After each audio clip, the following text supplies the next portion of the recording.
Hello everyone. Welcome to my RPSC. RPSC second grade का exam है अभी आपका। और ये मॉडल टेस्ट पेपर आप जरूर लगा के जाइएगा। ये 100% आपके एग्जाम के लिए यूजफुल है। आज पहला है इसका मॉडल टेस्ट पेपर है। और नेक्स्ट अब आपको रेगुलर बेसिस पे इसके मॉडल पेपर प्रैक्टिस टेस्ट देखने को मिलेंगे। तो आप अगर नए हैं तो चैनल को सब्सक्राइब कर लीजिएगा, और कोई क्वेरी है तो कमेंट सेक्शन में आप मेंशन कर सकते हैं। Let's begin. राजस्थान के भौतिक प्रदेशों के संदर्भ में निम्नलिखित कथनों पर विचार कीजिए। ये भौतिक कथन इनके संबंध में है। अरावली पर्वतमाला विश्व की प्राचीनतम वलित पर्वतमालाओं में से एक है, जो प्री कैम्ब्रियन काल की है। ये बिल्कुल सही है। अरावली का निर्माण प्री कैम्ब्रियन एरा में हुआ था।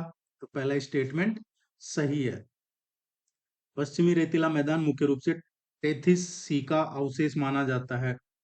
पश्चिमी मरुस्थल, इसमें जो खारे पानी की झील और जो जीवाश्म है, इसके टेथिस सागर के अवशेष होने का प्रमाण मिलता है। हाड़ौती का पठार मालवा के पठार का ही एक विस्तारित हिस्सा है। हाड़ौती का पठार, कई बार इसको साउथ ईस्ट प्लेट्यू के नाम से भी पूछ लिया जाता है, दक्षिण पूर्वी पठार या हाड़ौती का पठार। और ये मालवा प्लेट्यू का ही हिस्सा है। मालवा प्लेट्यू ये मध्य प्रदेश में है ज्यादातर।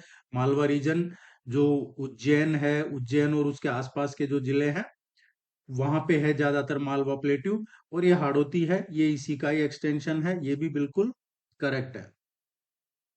इसका जो सही आंसर आएगा, तीनों ही सही है।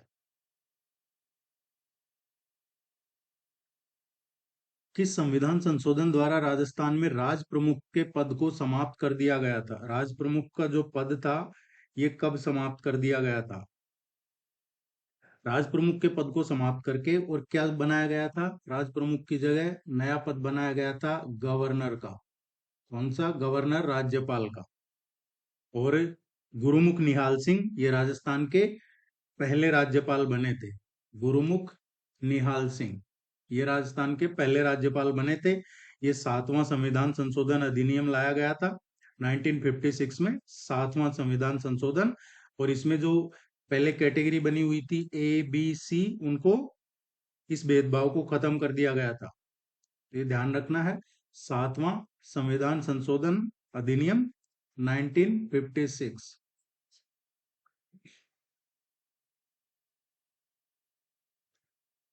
1957 की क्रांति के समय राजस्थान में ब्रिटिश शासन के विरुद्ध कोटा में हुए विद्रोह का नेतृत्व किसने किया था?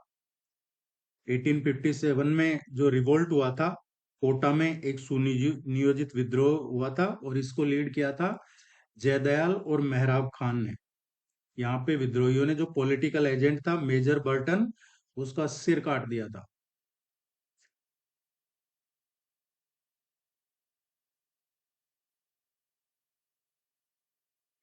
राजस्थान राज्य मानव अधिकार आयोग के संदर्भ में कौन सा कथन सही है? Rajasthan state human rights commission का पूछा है। इसके संदर्भ में कौन सा सही है? देखिए, राजस्थान सरकार द्वारा एक अधिसूचना जारी करके और ये इसका गठन किया गया था 18 जनवरी 1999 को। राजस्थान सरकार द्वारा जारी अधिसूचना द्वारा गठित किया गया था। तो ये बिल्कुल करेक्ट है। Rajasthan state human rights commission 18 जनवरी को अधिसूचना द्वारा इसका गठन किया गया था। मार्च 2000 से क्रियाशील हो गया था।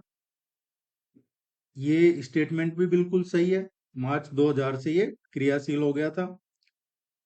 राजस्थान मानवाधिकार आयोग में एक अध्यक्ष और 3 सदस्य हैं, जो कि मानवाधिकार संरक्षण संशोधन अधिनियम 6 के प्रावधान के अनुरूप है। देखिए, जो इसमें अमेंडमेंट किया गया मानव अधिकार संरक्षण संशोधन अधिनियम 2006, इसमें एक अध्यक्ष और 2 सदस्य हैं। एक अध्यक्ष और 3 सदस्य नहीं, 2 सदस्य हैं। तो ये स्टेटमेंट सही नहीं है। इसके पूर्व अध्यक्ष में से एक भारत के सर्वोच्च न्यायालय के सेवानिवृत्त न्यायाधीश है। ये बिल्कुल सही है। इसके जो पूर्व अध्यक्ष रहे उनमें से भारत के सर्वोच्च न्यायालय के सेवानिवृत्त न्यायाधीश है। फर्स्ट, सेकंड और फोर्थ ये करेक्ट है। अगर आप नए हैं तो चैनल को सब्सक्राइब करके सपोर्ट जरूर कीजिएगा, ये आपसे रिक्वेस्ट रहेगा। इनको मैच करना है राजस्थान के संप्रदाय और उनकी मुख्य पीठ। दादू दादू दयाल जी की मुख्य पीठ दादूपंत ये नरेना जयपुर में है, इसमें सी आएगा, नरेना जयपुर, दादूपंत। जशनाथी संप्रदाय जो फायर डांस के लिए फेमस है, जशनाथी संप्रदाय का क्वेश्चन कई बार पूछ लिया जाता है। अग्नि डांस, अग्नि नृत्य जशनाथी संप्रदाय का ही है वो। इनकी पीठ कतरियासर में है, बीकानेर कतरियासर। ए रामस्नेही संप्रदाय है, रामस्नेही संप्रदाय की इसकी मुख्य पीठ शाहपुरा में है। और बिश्नोई संप्रदाय है, इसकी मुख्य पीठ, इनके जो प्रवर्तक थे जोम्बाजी थे, और इनका जो मुख्य स्थल है मुकाम, कालवा मुकाम, ये है इसका करेक्ट आंसर। इसका आएगा CABD, फर्स्ट इसका करेक्ट आंसर आएगा। प्रसिद्ध गीदड़ नृत्य राजस्थान के किस क्षेत्र का मुख्य लोक नृत्य है? गीदड़ नृत्य शेखावटी का एक काफी लोकप्रिय मेल डोमिनेंट है, ये कई बार पूछ लिया जाता है। तो ये पुरुष प्रधान नृत्य है, जो मुख्य रूप से होली के अवसर पे डंडारोपण से लेकर होली दहन तक किया जाता है। सीकर, झुंझुनू, चूरू जो शेखावटी का एरिया है उसमें। थेवा आर्ट, थेवा कला जिसमें कांच पर सोने की बारीक नक्काशी की जाती है, राजस्थान के किस जिले की विश्व प्रसिद्ध हस्तकला है? ये वर्ल्ड फेमस है थेवा कला, और इसका एग्जाम में पूछा जाता है अक्सर। प्रतापगढ़ के राज सोनी परिवार की ये पुश्तैनी कला है, प्रतापगढ़ के राज सोनी फैमिली है, राज सोनी परिवार, उनकी ये पुश्तैनी कला है। इसमें हरे रंग के बेल्जियम कांच पर सोने की बहुत महीन नक्काशी की जाती है, इसको तारकसी बोला जाता है, प्रतापगढ़। राजस्थान लोक सेवा आयोग, Rajasthan public service commission, RPSC के अध्यक्ष और सदस्यों की नियुक्ति किसके द्वारा की जाती है, और उन्हें पद से कौन हटा सकता है? देखिए, नियुक्ति तो गवर्नर करते हैं, लेकिन पद से उनको राष्ट्रपति हटा सकते हैं। As per the constitution of India, article 316, अनुच्छेद 316 के तहत RPSC के अध्यक्ष और सदस्यों की नियुक्ति राज्य के राज्यपाल करते हैं, लेकिन आर्टिकल 317 इसके तहत उन्हें पद से हटाने का जो पावर है वो केवल प्रेसिडेंट ऑफ इंडिया के पास है, वो भी सुप्रीम कोर्ट की जांच रिपोर्ट आने के बाद।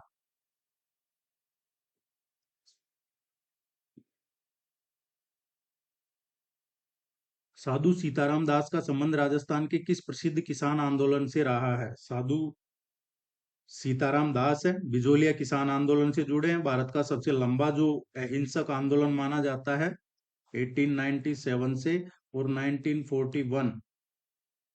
इसका जो पहला चरण था 1897 से 1915 तक था, और बाद में 1916 से विजय सिंह पथिक को इस आंदोलन से जोड़ा गया था। साधु सीताराम ने दास ने किया था पहले, बाद में विजय सिंह पथिक 1915 के बाद इसमें जुड़े थे, बिजोलिया किसान आंदोलन। राजस्थान पंचायती राज अधिनियम 1994 के तहत ग्राम पंचायत के प्रशासन का प्रमुख प्रशासनिक अधिकारी कौन होता है? ग्राम पंचायत स्तर पर जो निर्वाचित जनप्रतिनिधि होता है वो तो सरपंच होता है, जबकि सरकार द्वारा नियुक्त जो प्रशासनिक व वित्तीय कार्यों का जो प्रभार देखता है वो ग्राम विकास अधिकारी है, जिसे पहले ग्राम सेवक कहा जाता था, अब ये ग्राम विकास अधिकारी हो गया।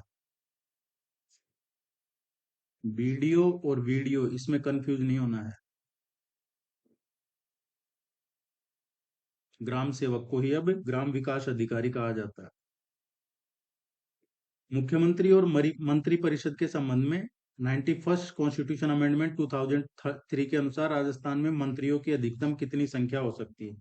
देखिए, जो 91वां संविधान संशोधन किया गया है उसमें कहा है कि मंत्री जो है 15% से ज्यादा नहीं हो सकते, आपकी जो विधानसभा की सीटें है उसका। तो राजस्थान में उस हिसाब से, राजस्थान में 200 विधानसभा सीटें हैं, तो इसका 15% कितना हो गया?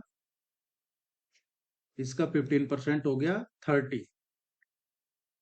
अब इसमें 30 में भी 29 तो मिनिस्टर और एक चीफ मिनिस्टर, ये अधिकतम है, जबकि कम से कम कितना है? कम से कम इसमें 12 हैं, इंक्लूडिंग चीफ मिनिस्टर।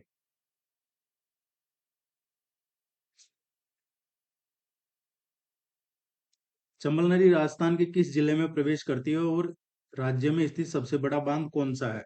चंबल नदी है ये चौरासीगढ़, चित्तौड़गढ़।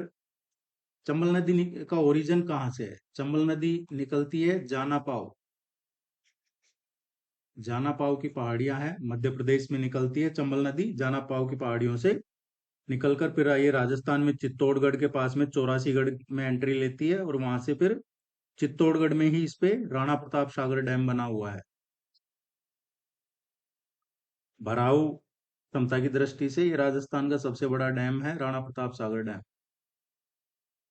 वैश्विक पवन प्रणाली के अंतर्गत गर्जता चालीसा और प्रचंड पचासा पवनें किस गोलार्ध में और किन अक्षांशों के बीच चलती है? दक्षिणी गोलार्ध में ये वेस्टर्ली है, दक्षिणी गोलार्ध में पछुआ पवनें जो विशाल महासागरों की उपस्थिति के कारण यहाँ पे अवरोध नहीं होते, जिससे जो पछुआ पवनें हैं बहुत तेजी से चलती है और इनको 40 डिग्री दक्षिणी अक्षांश पर गर्जता चालीसा और 50 डिग्री दक्षिण पर प्रचंड पचासा भी कहा जाता है।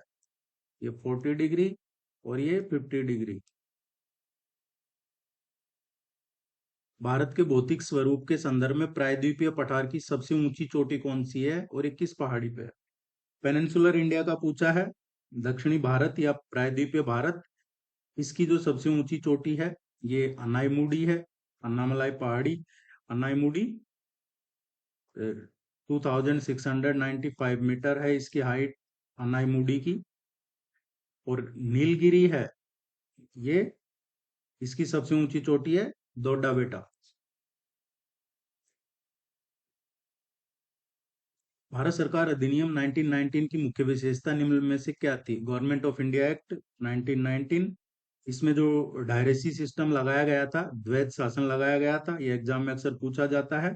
1919 के अधिनियम द्वारा प्रांतों में द्वैत शासन प्रणाली लागू की गई थी। प्रांतों में, प्रोविंस में द्वैत शासन शुरू किया गया था 1919 के तहत।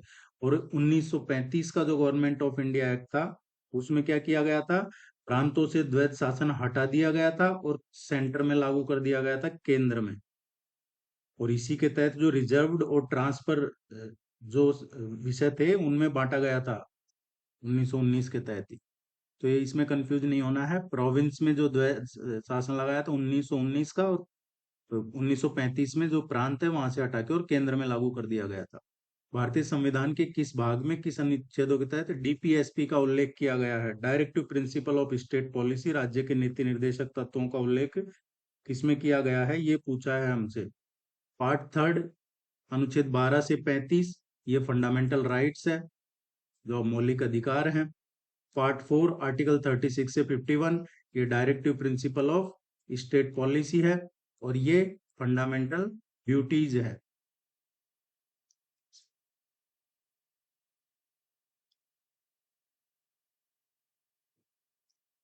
वैश्वीकरण के संदर्भ में विकासशील देशों पर इसके प्रभाव के बारे में कौन सा गलत है?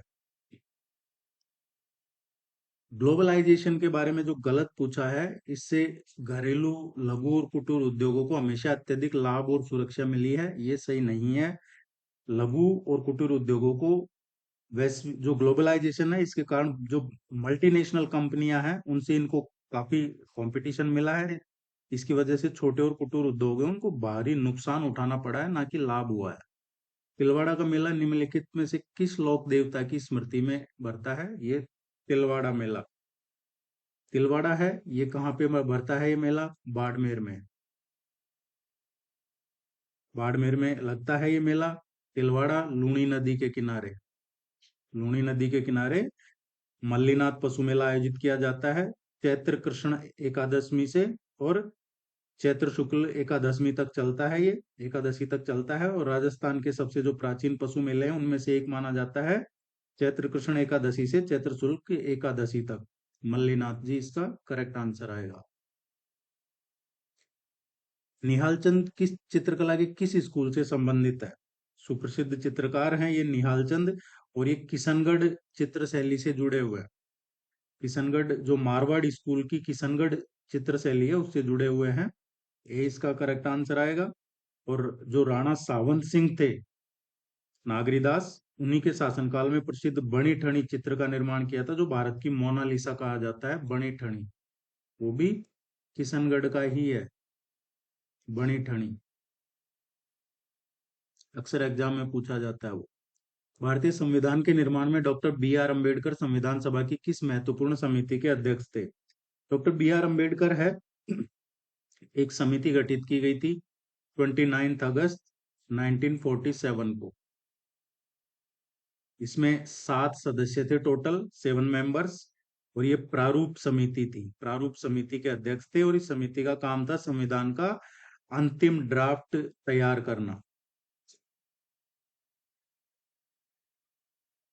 एक शिक्षक के लिए शिक्षा मनोविज्ञान का अध्ययन क्यों आवश्यक है? शिक्षक के लिए शिक्षा मनोविज्ञान का अध्ययन इसलिए आवश्यक है क्योंकि शिक्षा मनोविज्ञान शिक्षक को कक्षा कक्ष की जो विभिन्न परिस्थितियां हैं उनमें विद्यार्थियों का क्या व्यवहार है, उनकी क्या कैपेसिटी है, उनके बीच में क्या कंपटीशन है, क्या व्यक्तिगत अंतर है, और अधिगम की जो समस्या है उनको समझने में एक साइंटिफिक उनका जो अप्रोच है, वैज्ञानिक दृष्टिकोण, ये प्रदान करता है। जीन पियाजे के संज्ञानात्मक विकास के सिद्धांत के अनुसार किस अवस्था में बच्चा वस्तु स्थायित्व का गुण प्रदर्शित करने लगता है? जीन पियाजे इसके अकॉर्डिंग जन्म से 2 साल तक जो संवेदी पेशी अवस्था है, इसके अंतिम महीनों में लगभग 18 से 24 महीने में शिशु ये समझने लग जाता है कि वस्तुएं सामने न होने पर भी उनका अस्तित्व बना रहता है। इसी को वस्तु स्थायित्व कहते हैं। ये इसका करेक्ट आंसर है। थॉर्नडाइक द्वारा प्रतिपादित अधिगम के मुख्य नियमों में निम्नलिखित में से कौन सा नियम शामिल नहीं है? थॉर्नडाइक के अकॉर्डिंग देखे जाए तो थॉर्नडाइक के अधिगम के 3 मेन नियम है, 3 मेन रूल्स हैं: तत्परता, अभ्यास और प्रभाव। अब इसमें बहुअनुक्रिया का नियम ये शामिल नहीं है। व्यक्तित्व मापन की प्रक्षेप विधि का उदाहरण कौन सा है? व्यक्तित्व मापन की जो प्रक्षेप विधि है, प्रासंगिक अंतर्बोध परीक्षण। संवेगात्मक बुद्धि को लोकप्रिय बनाने का श्रेय किसे जाता है और ये कौन से तत्वों में शामिल है? जो इमोशनल इंटेलिजेंस है, डेनियल गोलमैन ने 1995 में इनकी बुक आई थी एक इमोशनल इंटेलिजेंस, इसके थ्रू इन्होंने इसको लोकप्रिय बनाया था। संवेगात्मक बुद्धि में स्वयं का और दूसरों के संवेग है उसको पहचानना, उनको प्रतिबंधित करना, या फिर जो एक आत्म अभिप्रेरणा, या फिर जो एम्पैथी है, सहानुभूति, ये सब शामिल है इसमें। उम्मीद है ये आपको यूजफुल लगेगा और ये आपके एग्जाम के लिए यूजफुल है। All the very best, good luck, thank you very much. जाते जाते वीडियो को लाइक करना है, चैनल को सब्सक्राइब करना है और जुड़े रहिए। आपको रेगुलर बेसिस पे यहाँ पे best practice model test paper आपके सेकंड ग्रेड एग्जाम के लिए करवाए जाएंगे। नमस्कार।